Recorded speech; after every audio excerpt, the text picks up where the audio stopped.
ഓടിയെത്തുന്ന പേരുകളാണ് Hiroshima, Nagasaki. 1,00,000 ആളുകൾ തത്സമയം നിഷ്കാസനം ചെയ്യപ്പെടുകയും 1,00,000 ആളുകൾ റേഡിയേഷന്റെ പ്രത്യാഘാതം മൂലം ഇഞ്ചിന്റെയും മൃതിയുടെയും ചെയ്ത ഹിരോഷിമ ബോംബിക്ക് എന്ത് സമാധാനമാണ് സമ്മാനിച്ചത്?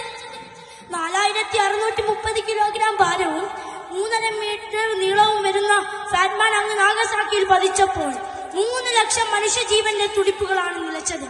മാത്രമല്ല, അതിന്റെ വിനാശങ്ങൾ ആധുനിക തലമുറകൾ പോലും അനുഭവിക്കുകയാണ്.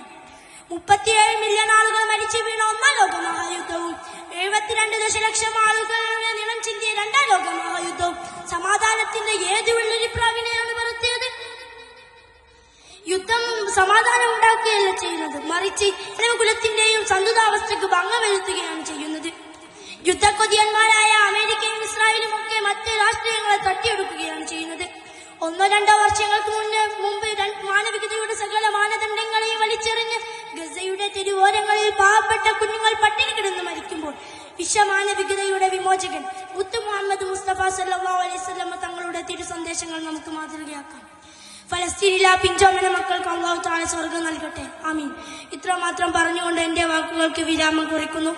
വാഖിറു ദഅവാനാ അൽഹംദുലില്ലാഹി റബ്ബിൽ ആലമീൻ. അസ്സലാമു അലൈക്കും വറഹ്മത്തുള്ളാഹി വബറകാതുഹു.